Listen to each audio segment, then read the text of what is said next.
Bonsoir et merci d'être avec nous pour cette séance du cycle Contre-champ, lutte collective, film féministe, organisée par la Cinémathèque du documentaire à la BPI et qui continue dans les salles du Centre Pompidou jusqu'au 4 juillet. Pour celles et ceux qui viendraient pour la première fois, et donc je vais certainement me répéter pour d'autres personnes qui sont déjà venues, je vais quand même expliquer brièvement le principe de cette programmation. C'est une programmation qui part d'une exploration d'un fond de film, celui du Centre audiovisuel Simone de Beauvoir, qui est une structure qui a été créée en 1982 par 3 personnes, Carole Roussopoulos, Delphine Seyrig et Johanna Wider, 3 cinéastes et militantes féministes. Et cette association avait pour mission de conserver, d'archiver des bandes vidéo féministes et militantes, de former à la technique et de produire des films en vidéo légère. Et donc aujourd'hui, le catalogue du Centre audiovisuel Simone de Beauvoir continue de s'enrichir et constitue un véritable matrimoine audiovisuel. Et donc l'idée de cette programmation, c'était de mettre en dialogue les films de ce catalogue avec d'autres créations extérieures au fond, pour tisser des liens à la fois entre les générations, entre les pratiques artistiques et aussi par-delà les frontières. Et pour cette séance, justement, et c'est une séance qui me tient particulièrement à cœur, l'idée était de faire entrer en résonance 2 films qui résonnent avec les enjeux des films qui sont au catalogue du Centre audiovisuel Simone de Beauvoir. 2 films qui, à 40 ans d'écart, semblent s'inscrire dans un même mouvement, celui d'une réappropriation du corps à travers une réappropriation des actes gynécologiques par la parole, par les gestes et par les images. Et donc, le long métrage que vous allez voir ce soir, Regarde à les yeux grands ouverts, a été réalisé entre 1975 et 1982 de façon collective par des personnes engagées au sein du MLAC, donc le Mouvement pour la liberté d'avortement et de contraception d'Aix-en-Provence. Et normalement, le film devait être présenté par Nicole Grand, une des personnes qui a participé à la création du film et qui tient un rôle central, malheureusement.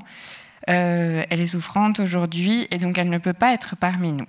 Et donc je vais essayer d'introduire en quelques mots le film, et je peux vous dire donc c'est un film qui est né d'un désir collectif des militantes et des militants du MLAC et qui ont fait appel à Yann Lemasson, qui est un chef opérateur et réalisateur, pour qu'il se joigne à cette aventure collective en prenant en charge des questions techniques et en transmettant aussi au groupe ses connaissances.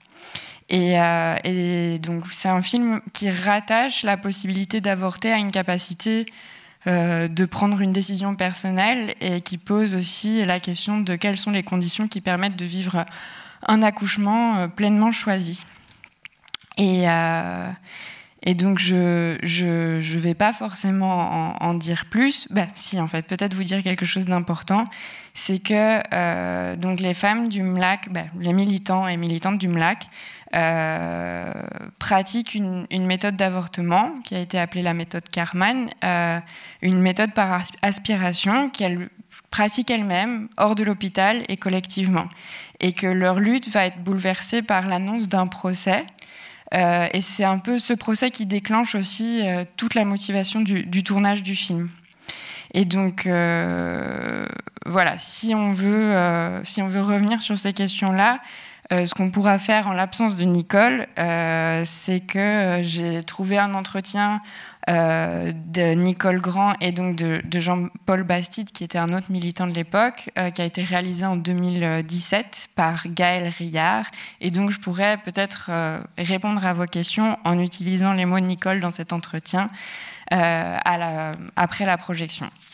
Et donc, après cette longue introduction, j'ai aussi le plaisir de vous annoncer que ce soir, on est en présence de Marie Botois, cinéaste et monteuse de talent, qui est membre d'un collectif féministe, le collectif de la Poudrière, que d'ailleurs nous avons le plaisir d'accueillir le 27 juin et autour d'une discussion concernant la création collective. Et donc Marie, merci d'être avec nous. Je t'invite à me rejoindre si tu veux dire quelques mots avant la projection.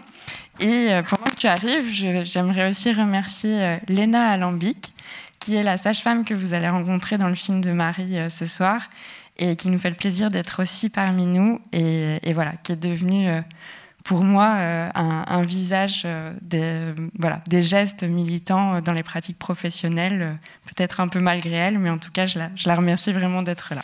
Et Marie, à ton tour, nous dire quelques mots peut-être pour introduire un peu ton film. Déjà, merci pour cette invitation et cette programmation qui est nécessaire, qui fait du bien. Moi, il y a beaucoup de films que j'ai découverts récemment, en fait, dans les 5 dernières années, qui sont programmés, mis ensemble. Et je trouve que c'est hyper important, en fait, d'exhumer ces films, en fait, et de les faire vivre, de les faire circuler, parce que quand j'ai fait Le Passage du Col, du coup, je l'ai tourné en fin 2019, et en fait, j'étais au tout début de la découverte de ces films, en fait, voilà. Et voilà, je suis très heureuse que le film soit projeté avec Regarde, elle a les yeux grands ouverts, qui a été, je pense que vous vous en rendrez compte en voyant les 2 films, mais ça a été vraiment le film qui m'a le plus inspiré et aidé, je pense, à fabriquer Le Passage du Col. Je pense je ne vais pas en dire beaucoup plus maintenant, mais on en parlera après. Et puis voilà, merci à vous d'être là. Merci beaucoup Marie, et bonne projection. Merci encore pour ton film, Marie. Et puis j'étais très contente de voir les 2, l'un à la suite de l'autre et en salle. Et je vais aller... Voilà, y a Florent qui va venir me porter un micro, et vous pourrez poser des questions aussi à Marie, et éventuellement peut-être me poser des questions sur Regarde, elle a les yeux grands ouverts, et j'essaierai d'y répondre au mieux. Et peut-être une première question pour toi, Marie. On vient de quitter une scène très collective d'accouchement où on voit beaucoup de personnes réunies pour assister à une naissance. Et ce que je trouve très beau dans ton film aussi, c'est que même si à l'image on a l'impression d'un rendez-vous qui se passe entre une sage-femme et une femme, tu as fait exister tout un collectif en hors-champ. Comment t'es venue cette idée, et aussi comment ça se passe un rendez-vous chez la sage-femme entourée de tes collègues et amis? Voilà. L'idée, elle est venue parce que, en fait, d'une manière ou d'une autre, je voulais faire exister le collectif, même si c'est pas un film qui a été pensé ou écrit en collectif, mais il n'aurait pas été possible si j'avais pas fait partie du collectif féministe La Poudrière, qui est un collectif qu'on a créé en 2016 au sein de l'ETNA, qui est un laboratoire de cinéma argentique à Montreuil. Et du coup, sans La Poudrière, je ne sais plus ce que j'ai dit avant le film ou ce que j'ai dit lors du petit entretien que j'ai fait avant le film avec Sorociné, mais j'ai rien dit. Donc, en 2016, on a créé ce collectif féministe de femmes cinéastes au sein de l'ETNA, et on a commencé à se filmer les unes les autres. Enfin, c'était un collectif pour à la fois se transmettre des choses au niveau de la technique du cinéma argentique, en Super 8 et en 16 mm, mais aussi faire des choses ensemble dans une perspective féministe, et réfléchir à ce que c'est que faire des images quand on est une cinéaste féministe, et comment on représente notamment nos propres corps. Et du coup, on s'était filmés les unes les autres, et lorsque j'ai eu le désir de faire le film, le désir est né de plein de choses, de la rencontre avec Léna Alambic, qui est ici présente, la sage-femme du film, et aussi de toutes les discussions et de tout ce qu'on avait traversé avec ce collectif, quoi. Et donc, j'ai demandé à des femmes de La Poudrière de faire partie de l'équipe technique. Donc, c'est que des personnes que j'ai rencontrées dans le collectif, même si elles n'en faisaient plus partie au moment du tournage. Et du coup, c'était essentiel pour moi de donner corps à ce groupe, en fait, qui a rendu possible le film. Et cette idée, et du coup, je l'ai fait exister au son, parce que à La Poudrière, quand on se filmait les unes les autres, en fait, on laissait souvent le son tourner, en fait, entre les prises, parce que déjà, on faisait des tournages assez improvisés. Donc on réfléchissait à ce qu'on allait faire en même temps qu'on tournait, et les interstices en fait sonores, il y avait des choses qui apparaissaient, parfois assez drôles, parce qu'il y a des analogies entre le vocabulaire de la caméra et le vocabulaire des organes génitaux ou de la contraception, par exemple le diaphragme, qui est un objet de contraception, c'est aussi l'ouverture de la caméra, qui laisse passer la lumière. Et du coup, des fois, on se disait, t'es ouverte à combien? Voilà, des petites choses comme ça, à 2,8. Et c'était un peu drôle, c'était des trucs inattendus et tout. Donc, au moment du tournage du film, j'ai demandé à l'ingé son, Perrine Michel, de continuer à tourner pendant les prises, aussi parce que ça mettait un peu de temps à s'installer. Le tournage a duré 8 heures au cabinet. Et donc j'avais cette matière sonore où on nous entendait parler, on nous entendait aussi à la fois préparer les prises, mais aussi s'écouter, prendre... les filles étaient super attentives aussi à moi, comment je me sentais. Et du coup, j'ai utilisé cette matière sonore-là que j'ai montée sur du noir pour faire exister le cadre du tournage. Et voilà, c'était pour faire exister le contexte, en fait, qu'on sente comment est fabriqué cet objet. Et il y avait aussi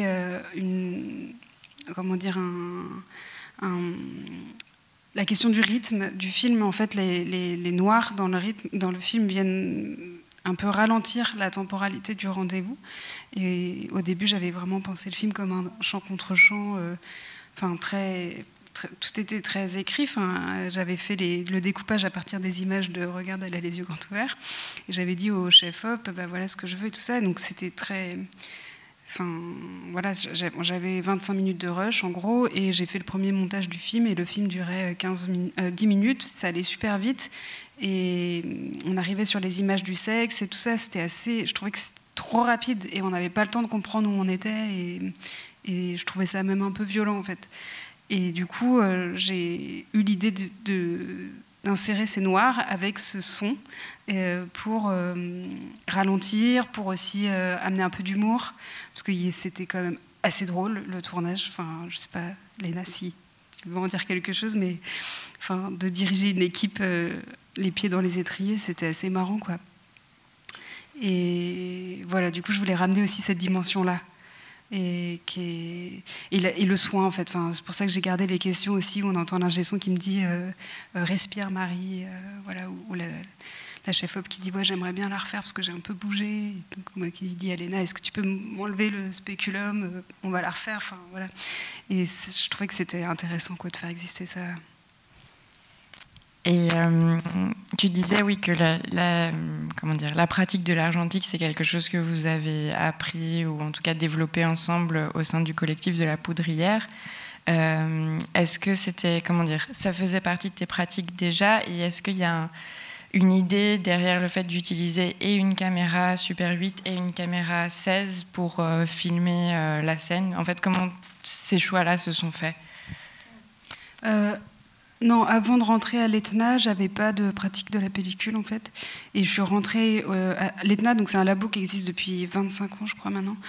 Et à l'époque, moi je connaissais déjà, mais je n'osais pas y rentrer parce que j'étais allée déjà de temps en temps, mais ça me paraissait un monde complètement inaccessible. C'était pas exclusivement masculin, mais il y avait quand même pas mal de mecs. Et j'avais l'impression que voilà, j'aurais jamais accès à cette technique, quoi. Et en fait, quand j'ai rencontré les filles, c'était à Nuit debout. En fait, on s'est croisés dans la foule et elles m'ont dit, donc c'était Anna et Frédéric, elles m'ont dit en fait, on vient de créer un collectif féministe à l'ETNA. Est-ce que tu veux venir, quoi? Et du coup, je dis ouais, dans ce cadre-là, je veux bien, et parce que l'idée était même si les gars de l'ETNA, c'est pas les plus machos de la Terre, en fait, il y a quand même un rapport à la technique qui peut être inhibant, en fait, pour les personnes non mecs cis, quoi. Et voilà, donc on était plusieurs à se dire que c'était important de construire un autre cadre, en fait, pour se transmettre ça et de prendre en considération le fait que pour certaines personnes, c'est moins évident, en fait, ou elles se sentent moins légitimes à essayer, à se tromper et tout ça. Et donc ça a été la Poudrière, ça a été ma porte d'entrée vers le monde de l'argentique, quoi.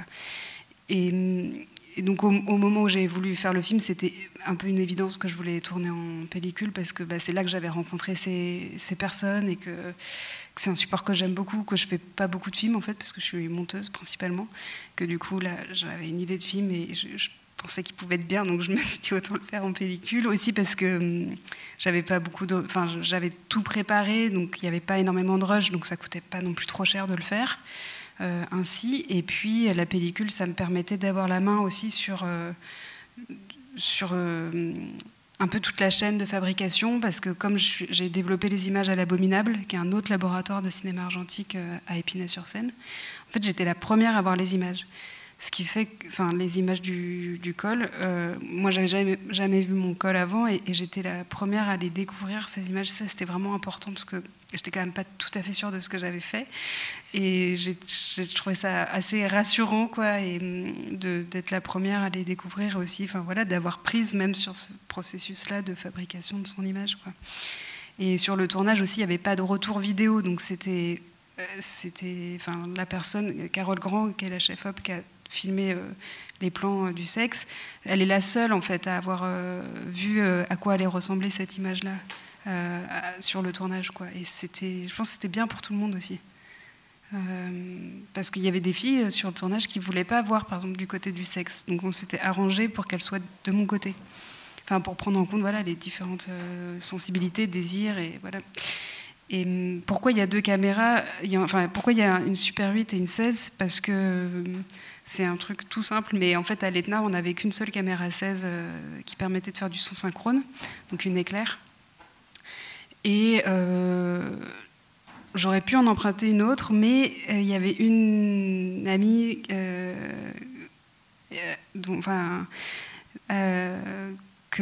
j'aime beaucoup le regard et je tenais vraiment à ce qu'elle soit là et qu'elle filme en fait, et elle n'était pas assez à l'aise en 16, donc elle est par contre super en Super 8, et du coup je me suis dit que j'allais mélanger les 2 formats pour cette raison-là, qu'il y avait une question de pratique et voilà, j'ai plutôt choisi le regard de cette personne plutôt que l'outil, et en fait finalement c'était pas mal d'avoir de la Super 8 parce qu'on peut préparer les plans plus vite, comme la caméra est automatique, elle mesure la lumière toute seule.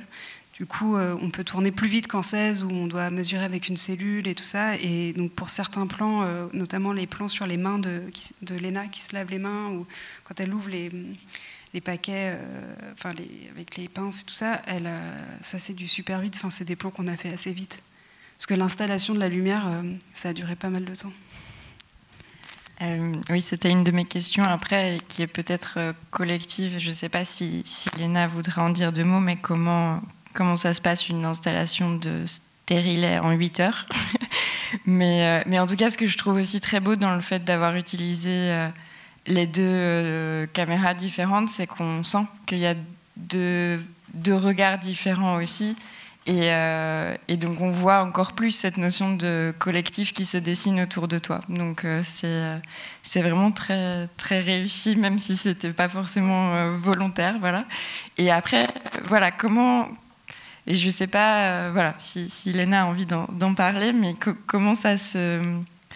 Déjà, est-ce que ça a été facile d'accepter un tournage dans son milieu professionnel, et est-ce que c'est pas envahissant d'avoir une équipe aussi importante au sein de son cabinet? Donc voilà. Tu veux pas dire un mot?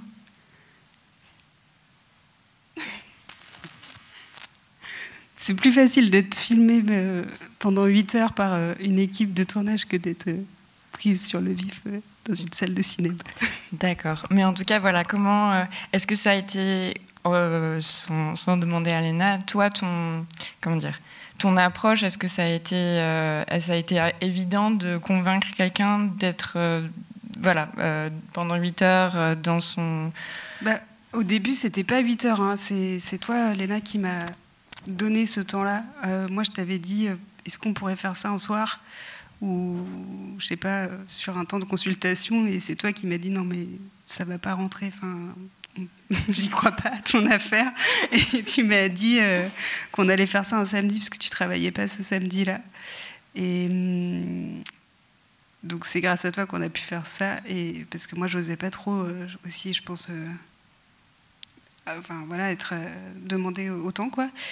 Et sinon, ce qui était assez incroyable, c'est que tu m'as dit oui tout de suite quand je t'ai demandé. Je me souviens en fait, Léna, je l'ai rencontrée par hasard sur Doctolib.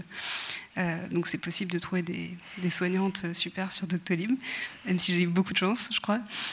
Et du coup, donc j'avais une trentaine d'années, un peu moins peut-être, et donc par hasard, j'ai pris rendez-vous avec toi.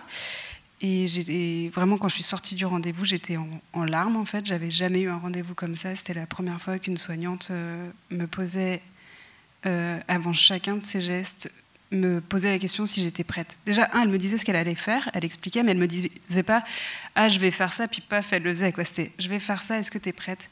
Et en fait, ça m'était jamais arrivé, et ça m'a bouleversée, en fait. Vraiment. Et du coup, bon, pour être sûre que c'était pas moi qui était bizarre, j'ai aussi envoyé d'autres copines la voir,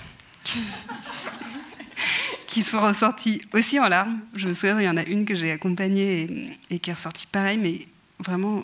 Et on avait une trentaine d'années, enfin, je veux dire, on n'avait pas 20 ans non plus, quoi. Et du coup, là, je me suis dit, bah oui, il y a quand même vraiment quelque chose qui ne va pas du tout dans la pratique. Déjà, ce que j'ai vécu, j'avais vécu des choses qui étaient douloureuses et tout, mais je sais que je n'ai pas été non plus la plus traumatisée, quoi, des personnes qui sont allées voir des gynécos, mais bon, je n'avais pas imaginé que je pouvais exiger autant, en fait. Et du coup, je me suis dit qu'il fallait montrer ça. Et en parler, et en parlant en plus avec les filles de la Poudrière, beaucoup, il y a eu des témoignages incroyables. J'ai une amie qui m'a dit moi, mon sexe, c'est une blessure. En fait, personne ne le touche, en fait. Ou des choses très violentes et aussi plein d'histoires de malaise vagal, je sais pas comment on dit, lors de la pose de stérilet.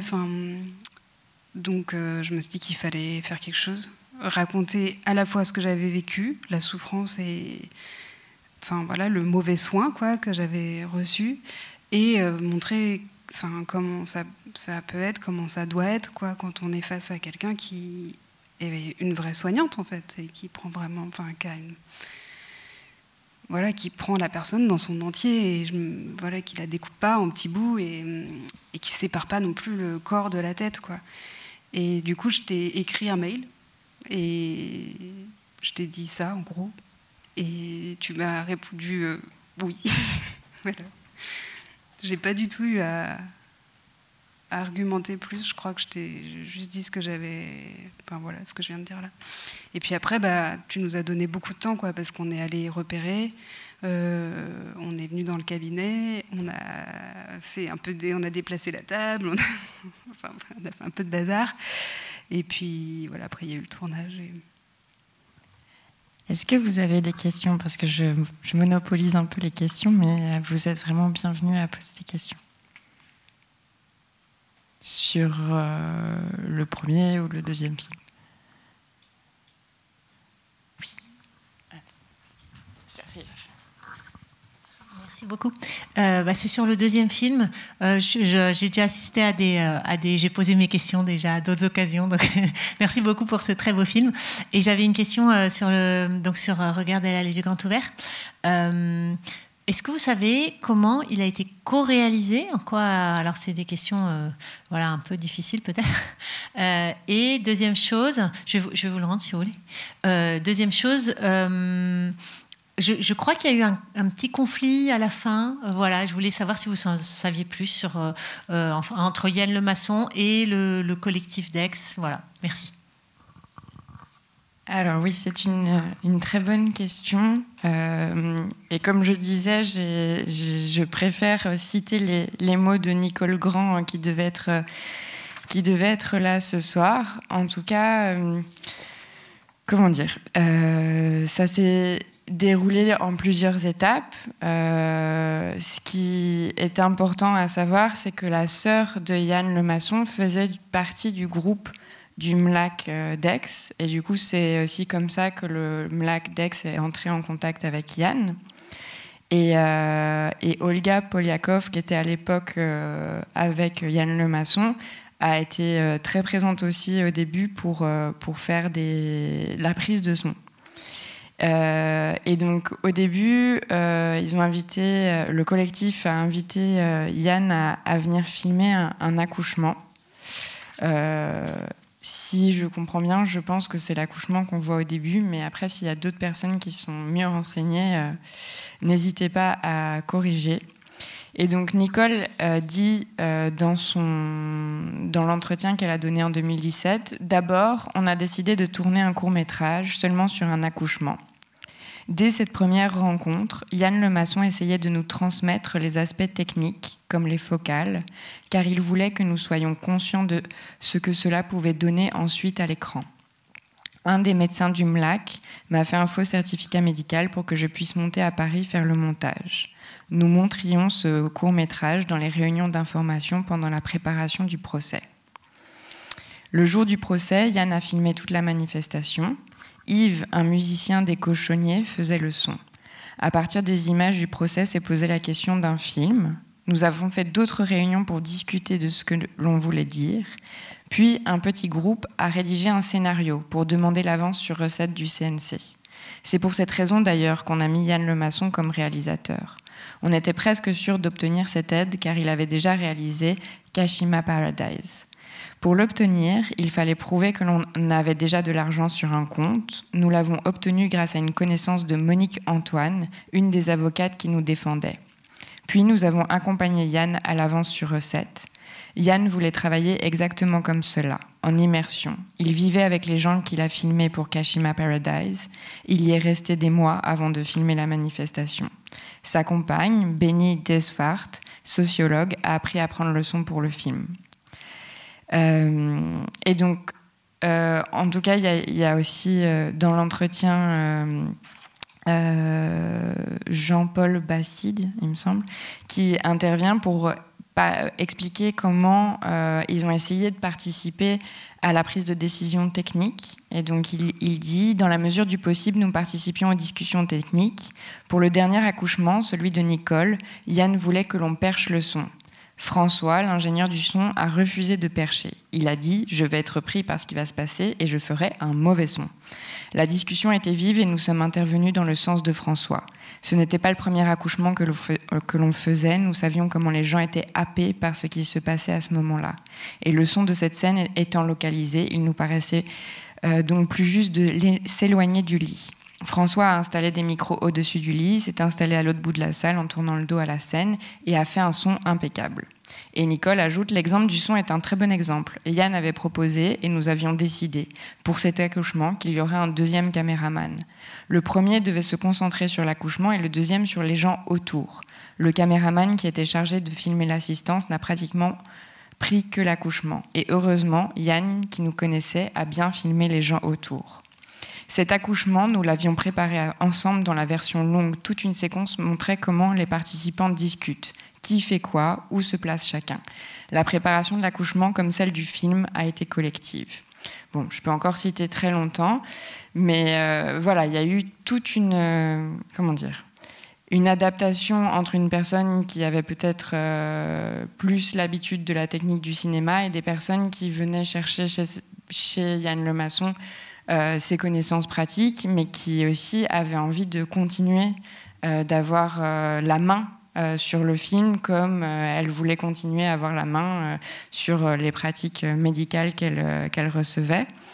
Et effectivement, il y a eu des choix qui ont été faits à un moment donné, et notamment par Yann Lemasson, de faire de Nicole Grand, un des personnages, une des participantes, que l'on suit davantage dans le film. Et ces choix-là n'ont pas forcément été très bien reçus, que ce soit même de Nicole ou du collectif, parce que Yann avait une vision de cinéma qui se disait qu'il fallait aussi faire une narration et permettre au public de suivre une action et de suivre aussi potentiellement une personne. Et pour le collectif, c'était très difficile d'accepter ce point de vue et aussi d'accepter que potentiellement le film n'allait pas aborder tous les angles et toutes les activités. Et donc, effectivement, il y a eu beaucoup de discussions, beaucoup de réactions. Et c'est un film qui s'est terminé sans que tout le monde soit d'accord avec les choix qui ont été faits au niveau du montage. Et après, je trouve que c'est aussi un film intéressant dans dans une question de la vie d'un film réalisé de manière collective, étant donné que, par exemple, qui devient l'ayant droit d'un film réalisé de façon collective quand le collectif n'est plus. Alors, comment réussir à faire circuler un film qui avait un ayant droit collectif? Donc, c'est des questions qui sont assez intéressantes. Mais voilà, je ne sais pas si je réponds trop longuement à votre question, mais c'est ce que je peux vous en dire. Oui, j'ai fait une projection où Nicole était là, à Poitiers, et je l'ai enregistré, tout ça. Donc peut-être on fera un truc avec ça, parce qu'elle a longuement parlé. Et je ne voudrais pas trahir ce qu'elle a dit, mais elle a parlé d'une table 16 mm qu'ils avaient installée dans le lieu où ils vivaient, la commune. Et que le montage prenait des mois et des mois et des mois et que ça ne se finissait pas. Et du coup, à un moment donné, Yann a décidé de partir. Enfin voilà, il est parti et elle a dit « je pars aussi parce que je ne peux pas le laisser faire tout seul, quoi ». Et en fait, comment ? Le laisser finir le montage du film tout seul. Voilà. Et du coup, ce qu'elle a dit à Poitiers, c'est que cette scène où elle parle de « je pars avec la valise », ça parlait aussi de ça, en fait. De ce moment où elle est partie elle a quitté le lieu aussi pour aller suivre le montage.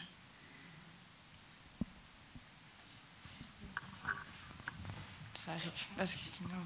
Moi, je suis monteuse depuis longtemps et je connais une histoire d'un film. Le film collectif, c'est très, très, très compliqué parce qu'il y a toujours quand même un point de vue. Donc je connais une réalisatrice qui n'est plus de ce monde-là, c'est Geneviève Bastide, qui avait fait un tournage sur un centre avec plusieurs jeunes femmes qui étaient plutôt dans le côté accompagnement d'enfants, etc. Donc, elle leur a dit, vous allez venir assister au montage. Le film ne s'est jamais terminé. Jamais, jamais, donc il n'existe pas. Parce que c'était impossible pour tout le monde voulait ça, ou plutôt que ça, etc. Et donc voilà, et donc je sais que c'est très compliqué, puisque là tout était collectif dans ce qu'elle faisait. C'est impossible, ou quasiment impossible d'arriver à faire que le collectif soit d'accord à la fin, ou alors il n'y a pas de film du tout. Voilà. Il y a un contre-exemple qui est assez connu, je pense, les scotcheuses, quoi. Par exemple, les scotcheuses, elles font des films tout ensemble et avec montage collectif, tout ça. Après, c'est juste pour rebondir sur ça, le 27 juin, du coup, il y a la projection, il y a une soirée ici dans le cadre de cette programmation avec La Poudrière. Et on est en discussion pour savoir si on va ou pas vous montrer le film inachevé qu'on est en train d'inachever depuis 2018, avec un montage collectif. Oui, je voulais juste apporter, du coup, comme vous abordez ça, moi j'ai fait un film...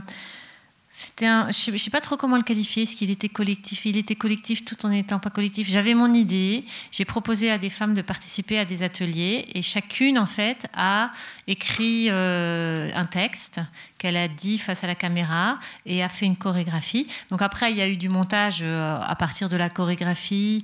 Par contre, le texte, il était intégral. Donc ça, c'était pour moi une version d'atelier. Et je leur avais dit, après, je vais couper, sans doute, etc. Et en fait, ça a provoqué, au moins chez une personne, un drame. L'idée qu'on puisse couper sa parole, elle se sentait presque amputée physiquement. Bon, et donc du coup j'en suis à me dire je l'ai pas encore, du coup je l'ai jamais en fait diffusé, si un petit peu à l'atelier des petites projections, mais je l'ai jamais vraiment diffusé et je me dis je vais le diffuser comme ça, puis on verra ce que ça donne. Mais c'est vrai que je croyais avoir un accord et puis c'est vrai que le moment venu en fait on s'était pas compris, c'est vrai que c'est difficile en fait de faire quelque chose ensemble avec chacun un peu son idée, on est d'accord, hein, c'est quand même compliqué. Je vais donner un autre truc par rapport à ça, parce que ce qui est très compliqué aussi, parce que je me place du point de vue de la monteuse ou du monteur du film. Aujourd'hui, il y a un monteur sur un film qui collabore avec la réalisatrice, même si c'est pas un film collectif. On apporte beaucoup au film, mais c'est pas notre film. Et de plus en plus, nous avons hélas des grands producteurs, toujours très, disons, prêts à diviser les gens, qui font intervenir des monteurs qui n'ont pas monté le film à un moment pour soit reprendre carrément la main sur le film, soit soi-disant faire des retours. Alors moi, quand je dois faire des retours, c'est très facile. J'ai pas eu les mains dans le cambouis, donc je vois une proposition, je peux évidemment faire avancer. Et on s'aperçoit après, justement, que c'est très difficile, par exemple, quand un autre monteur vient et reprend le film, c'est d'abord douloureux pour la monteuse ou le monteur qui a été évincé, mais aussi ça change tout. Ça change tout. Voilà, simplement. Ça veut dire que c'est vrai que le coût du point de vue est très compliqué à partager.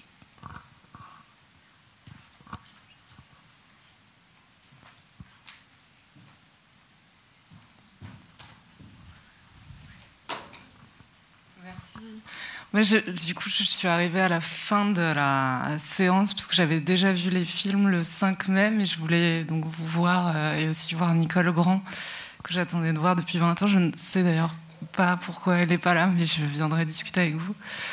Mais c'est vrai que moi, je me posais plus la question de l'existence de groupes aujourd'hui tels que le MLAC a existé, quoi. Après, on n'est pas du tout sur le même contexte par rapport à la loi pour l'avortement et la contraception, mais voilà, je me disais qu'avec tous la nouvelle loi bioéthique, les projets de PMA en solo, il y a quand même beaucoup de bouleversements en ce moment dans ce champ-là concernant les accouchements, enfin le vivre mère et femme célibataire, entre autres.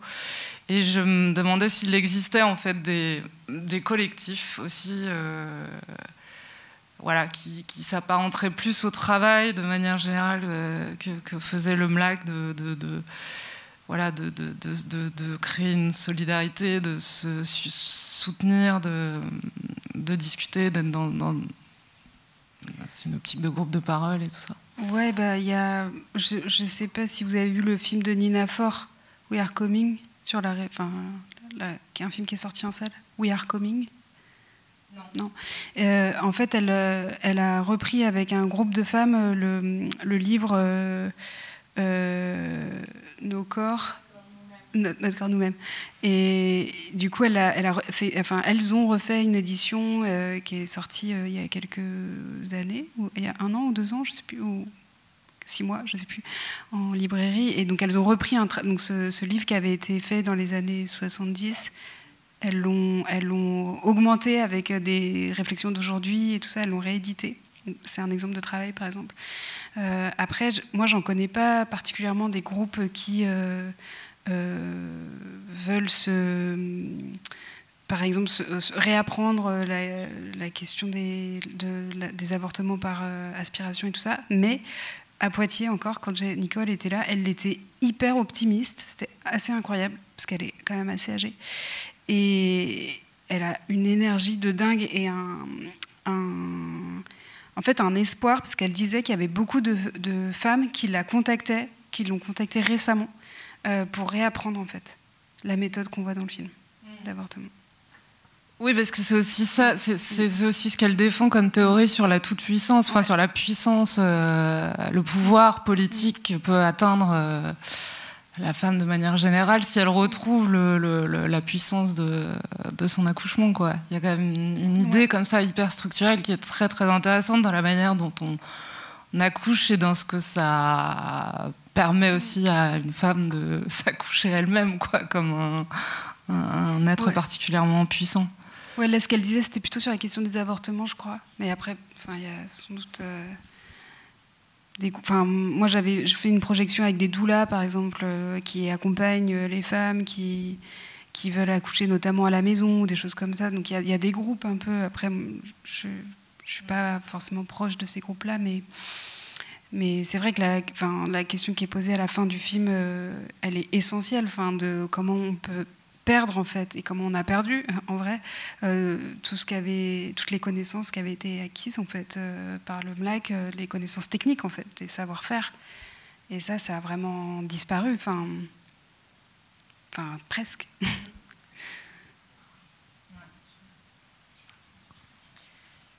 Je parle pour les non-médecins, les non-soignants évidemment. Et lundi dernier, on accueillait Claude Jourde, qui a réalisé un film qui s'appelle Les enfants du gouvernement.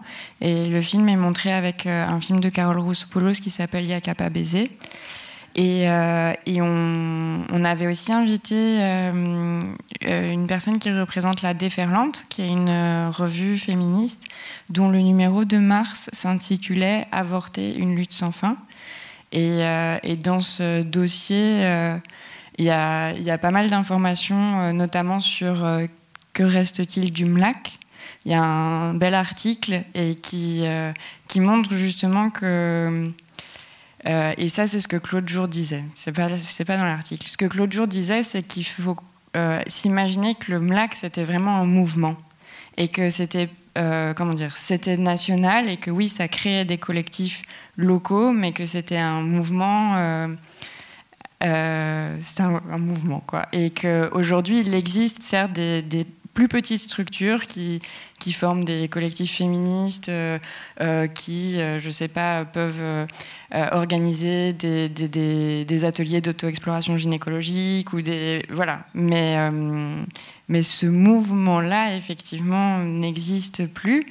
Et dans l'article de la revue La Déferlante, ce qui est expliqué et ce que j'avais déjà entendu ailleurs, c'est que c'est vrai que les techniques qui avaient été apprises et maîtrisées par le MLAC, finalement avec la loi de 1975, eh bien, je sais pas comment dire, alors que ça devait être une avancée de pouvoir faire ça de manière légale, il y a eu aussi une forme de dépossession, parce que finalement tout ce qu'elles avaient réussi à instaurer se retrouvaient finalement à l'hôpital.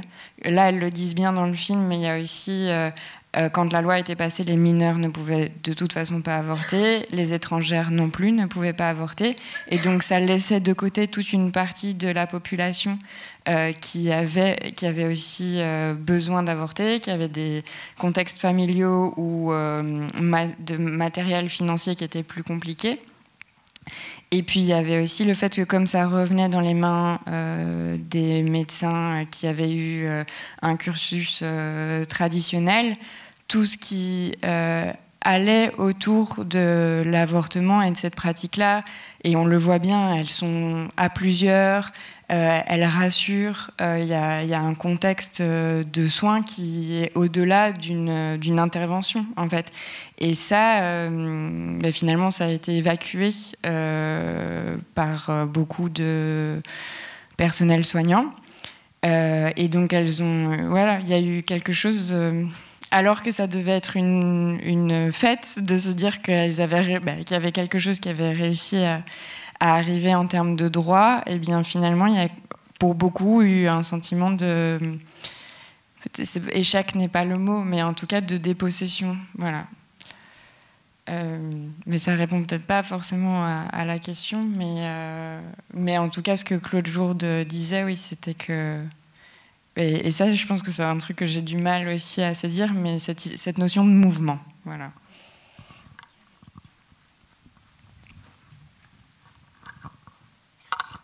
Oui, je voulais juste dire que il y a des mouvements. Alors en France, ça n'existe plus, mais ça existe. Ce genre de mouvement existe dans d'autres pays, et notamment, moi j'ai suivi et fait un film sur un groupe, sur un mouvement qui ressemble beaucoup en fait au MLAC, qui s'appelle les Socorristas, ce qui veut dire secouriste en espagnol. Elles sont en Argentine.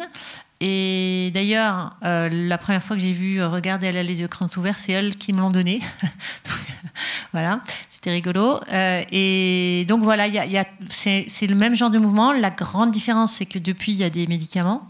Donc, c'est pas par aspiration, c'est la voie médicamenteuse, ce qui simplifie l'accompagnement. Et peut-être que ça peut permettre au mouvement de perdurer. Alors en Argentine, ça a été légalisé, mais dans toute l'Amérique latine, je connais moins le reste du monde, mais dans toute l'Amérique latine, il y a des mouvements comme ça d'accompagnement.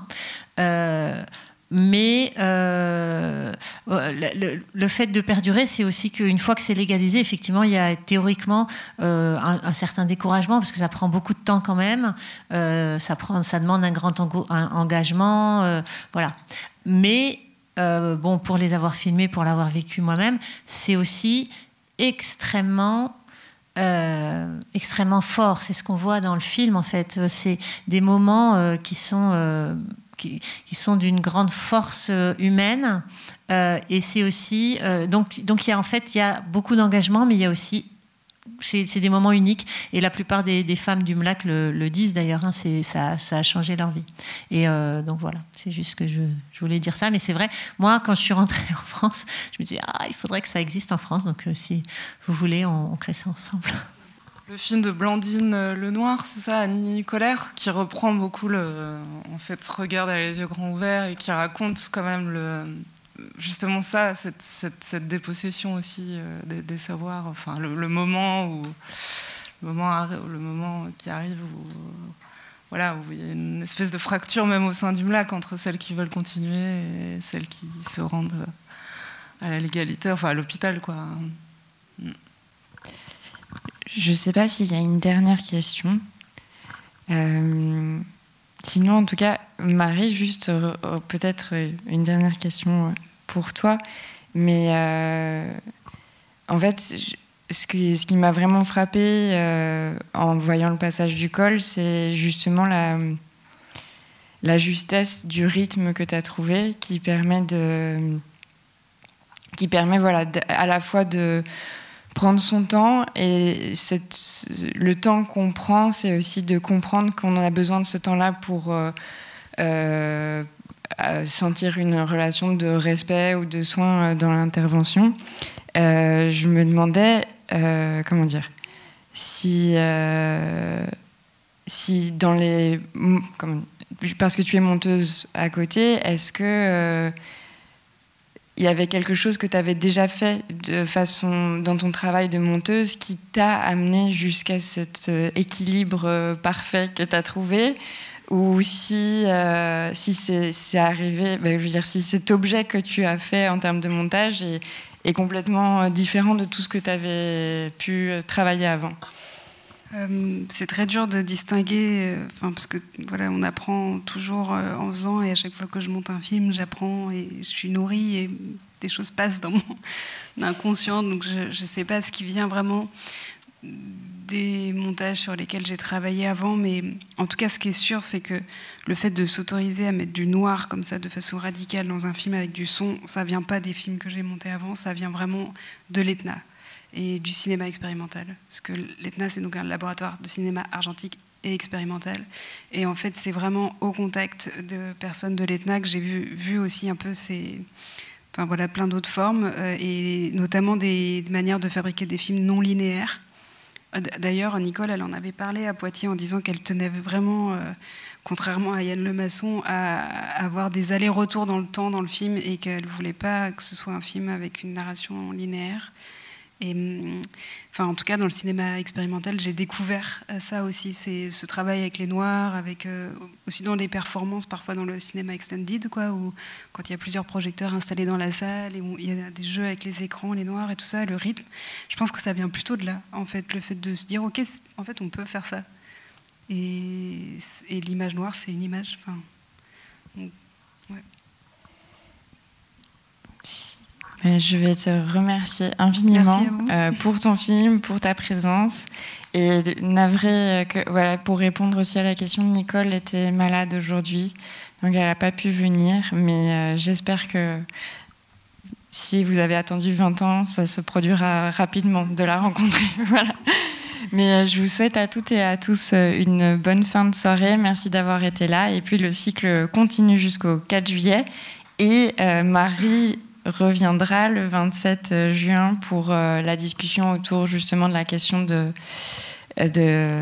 l'expérience collective de cinéastes féministes au sein de La Poudrière. Donc voilà, on vous attend avec impatience. Bonne soirée.